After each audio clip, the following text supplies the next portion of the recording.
এই মহিলা একটা মিথ্যাবাদী, আমার মা একটা মিথ্যাবাদী। খালি আমার মা না, এই দুনিয়া সব মা মিথ্যাবাদী, সব মা মিথ্যা কথা বলে। এই মহিলা আমার কাছে তার অসুখের কথা গোপন করছে, আমার মিথ্যা কথা কইছে। আমার 2 মুঠ ভাত বেশি খাওয়ানোর লোকে মিথ্যা কথা কইছে। আমার বাপের মায়ের রাত থেকে বাঁচানোর লোকে মিথ্যা কথা কইছে। আমার সংসারে যদি ঝগড়া না লাগে এর লোকে মিথ্যা কথা কইছে। দুনিয়ার সব মা মিথ্যা। মিনু, পাতিলে ভাত না থাকলে দুনিয়ার সব মায়েরাই তোমার একই কথা কইবো। কবে আমার তো খিদা নাই, বাজার থেকে ফল মিষ্টি এগুলা কিনে আনলে এরা করবো না আমার তো ফল পছন্দ না, মিষ্টি তো আমি খাই না, এগুলো আমি খাই। মায়ের গো চোখে কান্না আসলে তুমি যদি জিজ্ঞেস করো মা কান্দো কে, করবো না আমি কই কান্দাছি, আমার তো চোখে কি জানি একটা পড়ছে। সব মিথ্যা, খালি মিশা কথা বলে।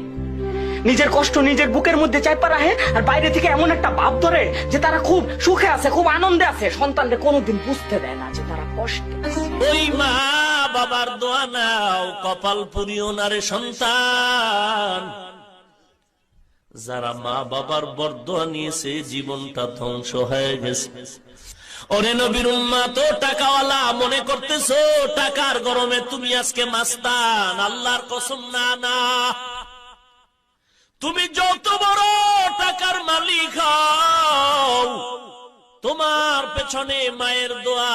যদিও মনে করো মা তোমারে গালি দিয়েছে, ধমক দিয়েছে, কিন্তু মা তোমার সামনে ধমক দিয়া ঘুমায় নাই, ঘুমায় নাই। মা ঘরের আধারে গিয়া একা একা আল্লাহর কাছে মাপ চায়া বলছে, রে মালিক, আমি রাগের কারণে সন্তানের ধমক দিয়েছি, গালি দিয়েছি, কিন্তু তুমি রাগ করিও না। আমি রাগের কারণে বলেছি, আমি মাপ চাই আমার সন্তানের। বিচার হইন না ফুতে পাশের বাড়ির মানুষ লইয়া মার বিরুদ্ধে দরবার জমায় উড়ানের মধ্যে। মা ডাক দেখে, পুত্রে তুই তো আমার ফেটে থাকা অবস্থায় কত লাথি দিয়ে কষ্ট দিছ, আমি যে কোনোদিন কষ্টের বিচারটা কাউকে দিলাম না। আর তোর বোর আমি কি তা কইছি না কইছি, এলাকার মানুষ লই এসব আমার বিচার করতে ফুট।